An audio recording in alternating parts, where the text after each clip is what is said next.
Hi, everybody, and welcome back to the Big Rig Compliance YouTube channel. My name is Mitcham Turner. I'm an NHVAS Auditor, Truck Safe Auditor, High Productivity Livestock Vehicle Auditor, West Australian Accreditation Auditor, and General Heavy Vehicle Consultant.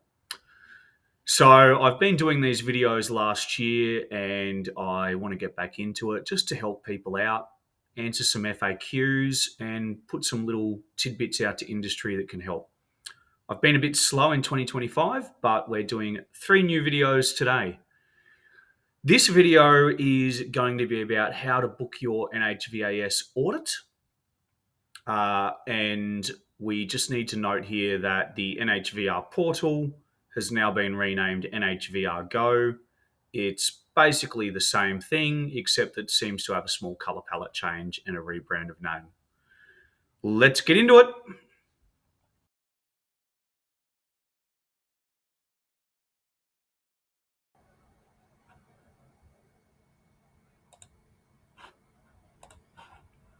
All right, we're on. So we're going to go over to Google and we're going to type in NHVR Portal.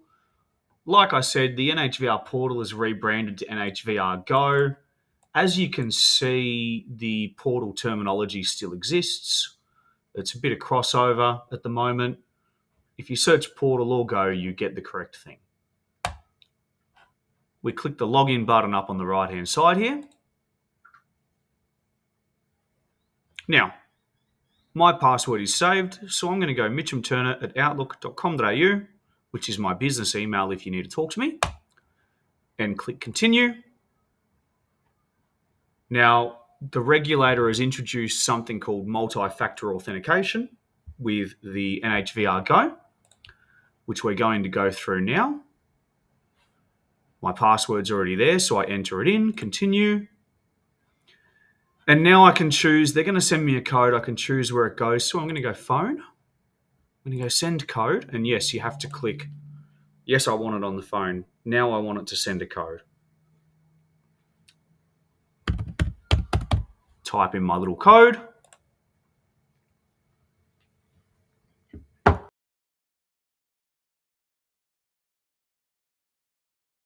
Now that we're in, this is the home page that you're going to see. Whenever I direct anyone over the phone on where to click around on the portal or the Go account, I'm going to use the bar on the left-hand side. So you can see there's a couple of different icons. The top one that we're on at the moment is the home icon. And the one that's circled is where we're going to go. That's a little shield and it's the accreditation icon. So we click on that and that brings us to our next screen. In the accreditation screen, we've got a couple of boxes at the top, manage accreditation and orders. Manage accreditation is where we've gone before to add new vehicles. In the middle, we've got some green and blue and grey dots. Again, I will direct you to the green, blue and grey dots if I'm talking to you over the phone about where to go. The green dots are activities that are completed. The blue dots are activities that we can submit. And the grey dots are activities that we cannot yet do. Below these grey dots is where we can click on accreditation to see your current certificates and dates, audits to see your previous audit reports, vehicles to see what vehicles are currently registered. If you have BFM, there'll also be drivers. And then we have your historic orders, historic applications, things like that.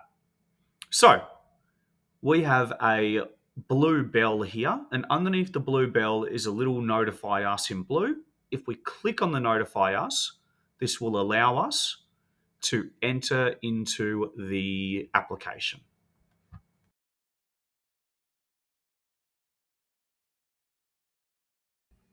So this is the screen we get when we click the notify us. What we're doing is a compliance audit application, which is simply telling the regulator who is going to do our audit and when.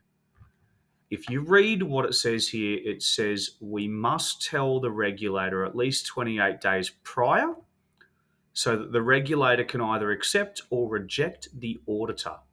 Now, I haven't personally had any experience of the auditor being rejected. However, I'm sure it does happen from time to time. Now, if we scroll down to the bottom here, you can see there's a couple of areas we need to fill in. In this particular case, we've got MAS and BFM, so we need to do it twice. First thing we do is we click on the box that says Auditor, and we start typing in the name of your auditor, which in this case would be me. Again, this is just an example. We're not actually submitting this. And we're going to do this for BFM as well. The address will be auto-filled. We click that we're selecting that location. If you have multiple locations, then you would select which one we're going to or which of many we're going to. We come over here to the right-hand side, date of audit, and we're just going to select the date just for the sake. Now, this is an interesting example. We're going to click the 13th. You can see it's highlighted, 13th of November. Perfect. 13th of November. Perfect. Now look at this. It's gone back to the 12th. Even though we're highlighted the 13th, it's gone to the 12th. And it's done it on the bottom as well. I don't know why this happens. This is a problem with the NHVR Go or Portal. It's been happening for a few years now. I run the attitude that if we select the 13th and it generates the 12th, that's the regulator's problem for their software, not our problem. So just go with it. If we really wanted to do it correctly and you were experiencing this, and this problem isn't on every account, it only occurs sometimes, we would go the 14th. And if we select the 14th, it will generate the 13th.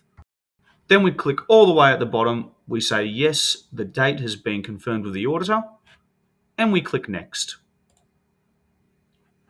If we get everything correct, the bubble will go blue. If we've got something wrong, it'll go red and we have to go back. Number 2 is additional instructions. Up here, we just select who the contact person is going to be for this application, and we can put comments in if necessary. We don't really need to add any comments for this particular application. Number 3 is confirmation, and we can either just click number 3 or click next. We clicked next on the last one. We're going to click number 3 on this one. Now, here we're going to have a summary of all of the audit details. I'm going to scroll quickly through this because I have to block out the address of this lovely gentleman that's allowed us to use his portal for this video. Once we scroll all the way to the bottom, you can see there's 2 boxes here. We have to declare that we've read the terms and conditions and that the details provided in the application are true and correct. Once this is done, we can go over to the right-hand bottom side here and click Submit Application. In this particular scenario, I'm not able to do that for you and show you because I'm not authorized on this account to submit things. If you're logged on as the director or the operator or an authorized person on the account, you'll be able to click the Submit button. When you click the Submit button, I believe you'll receive an email saying that the submission has been received. Later on, now most of these applications to the regulator can take up to 14 days. Later on, you'll receive an email letting you know that the audit hopefully has been approved. And the auditor will also receive an email just telling us about your previous audit report, what vehicles you have on your system, and just letting us know that we're approved. And from here, we are done. Thank you very much again for watching the video. Please like and subscribe to the channel Mitcham Turner at outlook.com.au. That's MITCH, A for Alpha, M for Mike is my email. Big Rig Compliance is me on Facebook. Mitcham Turner on LinkedIn, not that I really use it very often. And my phone number is 0412654455. Please give me a call if I can help you out with anything. And please keep checking out my other videos. I hope to be able to provide more and more of these photos for industry and provide little no-nonsense guides step by step on how to do things that are routine for me but very difficult for people that only use the portal very occasionally. Thank you again. Have a great day. Bye.